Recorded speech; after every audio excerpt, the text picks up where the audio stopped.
ચલો students last લેક્ચરમાં સુધીમાં 1 3 ઇન્સર્ટ કેટલા કમ્પ્લીટ થયા section B 7 6 4 5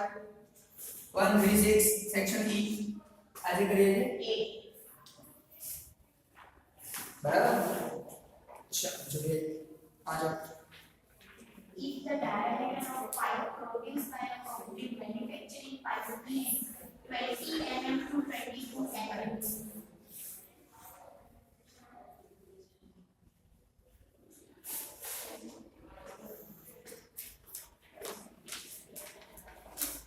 Then it is expected by the specific customer. બગા એક્સેપ્ટેડ હશે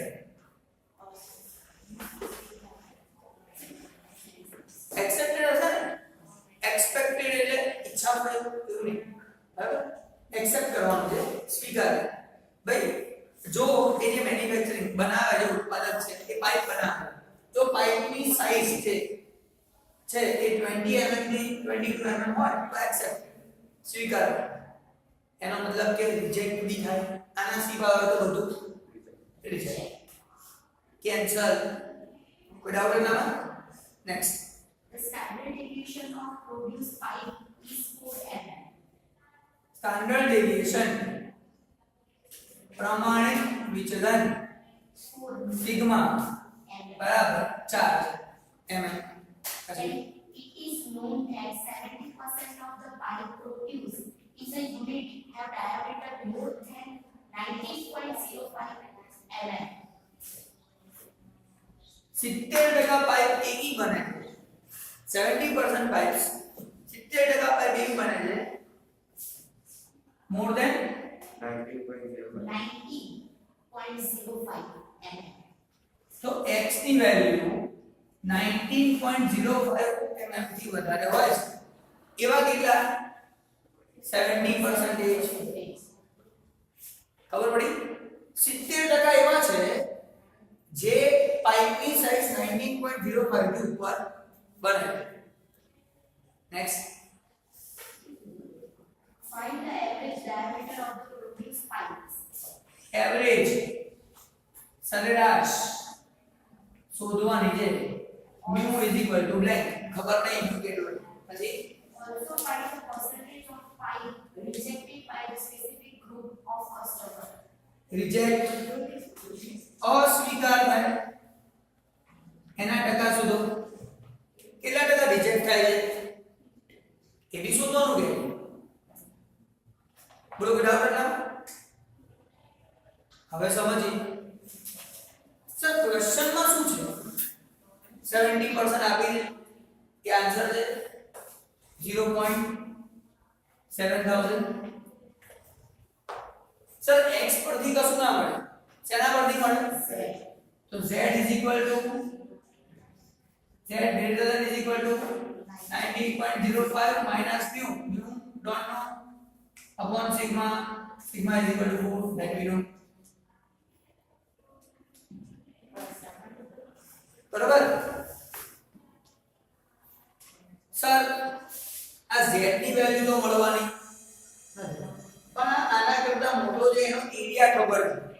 છે 0.7000 એ તો ખબર છે કે અહીંયા ગ્રાફ હવે ગ્રેટર ધેન મોટો છે એટલે આ રાઈટ સાઈડ માં મોટો છે એમાં કેટલા છે 7000 હવે તમે આટલો લો તો 5000 થાય મારે આ બાજુમાં 7000 જોઈએ તો હજી કેટલા જોઈએ તો લીટી તો અહીંયા દોરવી પડે છે 100% z માઈનસ માં હશે અરે અહીંયા 2 લાખ લખું ને કોઈ ફરક પડતો નહીં હવે ચિંતા નહીં કરવાની એના બદલે મોટો તો 0.7 પોઈન્ટ પછી જેટલા 0 લખવા કઈ આ z ઓકે આ z અહીંયા છે માઈનસ માં છે એટલી ખબર પડવી જોઈએ આમ 0 થી z નો એરિયા બી ખબર છે 0.2000 अब पाछળ 0.2000 જોવાનું આ z ની વેલ્યુ શોધી કાઢો સીધો આન્સર જોઈએ જવાબ માઈનસ 0.793. Now I 700. ના હોય એરિયા જોવાનો છે z ની વેલ્યુ તો ફાઇન્ડ કરવાની છે તમે z જુઓ તો 0.2 અરે આ 0.19 અરે 0.2090 0.19 and 0.2019 1 આ બંનેની વચ્ચે 2000 આ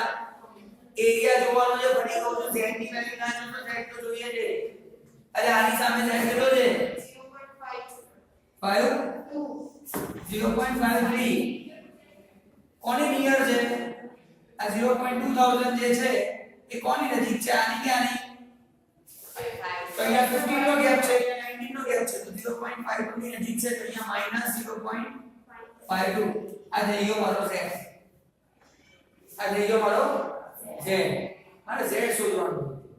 ચાલ 2000 થી અહીંયાનો ગેપ 15 નો 2000 થી અહીંયાનો ગેપ 19 નો તો 15 ઓછો ગેપ છે તો આનો આન્સર દેવો બરાબર હવે આ મળી જાય તો મને z મળી ગયો અહીંયા આનો બરાબર આ બરાબર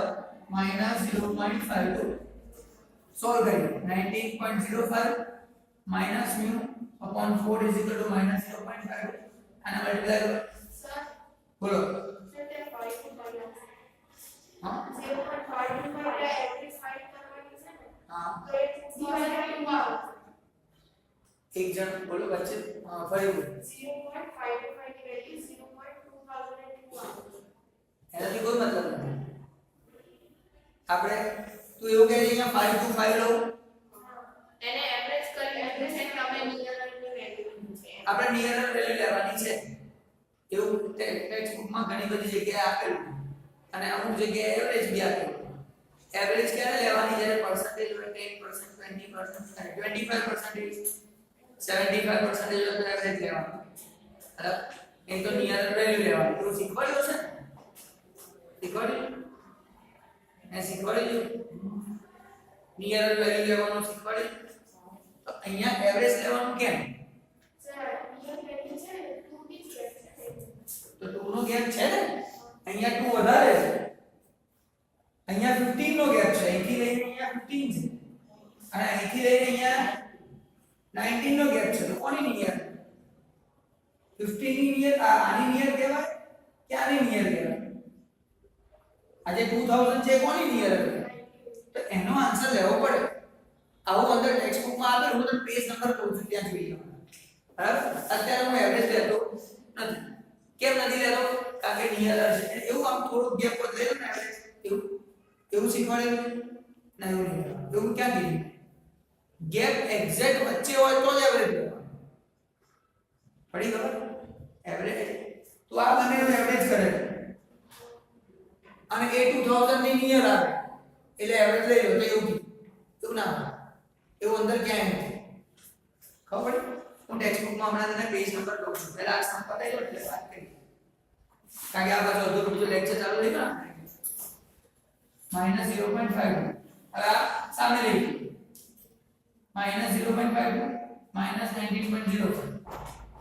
minus 2 is equal to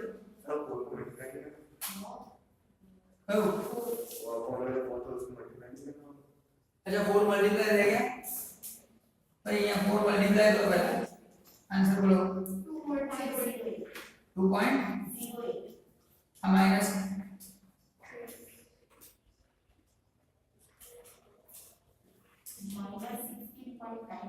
ना है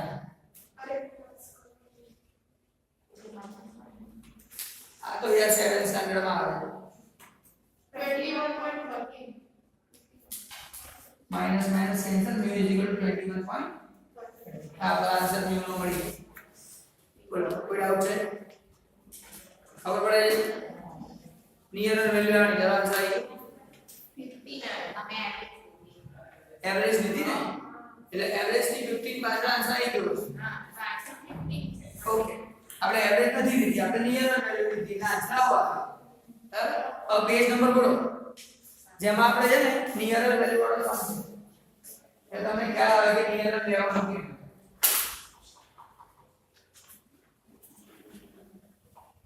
નજીકની કિંમત લેવાની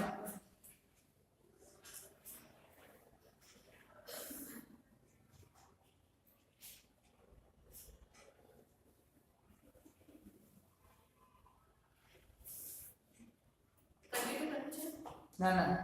પણ આ લોકોને બતાવીને તો જોઉં ને અધૂરું. તમારું લેક્ચર છે એટલે તો કન્ટિન્યુ કરો ના તો ભણ્યા જ નહીં હોય. કન્ટિન્યુ નથી કરવું. આ એ લોકોને સમ બતાવીને જોઉં કારણ કે આ અધૂરું રહેશે તો કાલ સુધી ટેન્શનમાં જ રહેશે. મારો સિલેબસ તો પતી ગયો છે 12 BC નો. તમારે કન્ટિન્યુ કરવું હોય તો કરો તો હું બાજુમાં જતી રહું. તમારું લેક્ચર બાજુમાં છે 11 BC માં. તો એ લોકોને તમારે હું આગળ ભણાવીશ માં. એમ તમારા લેક્ચર છે આજે એમાં હમણાં જ પત્યું. તો નહીં ને શું વાંધો પણ બે લેક્ચર તો ભણ્યા ને. નહીં. મેં આગળ રિવાઇઝ જ કરાવ્યું કારણ કે મેં જે ભણાવ્યું ને એ વખતે એક લેક્ચર હતા.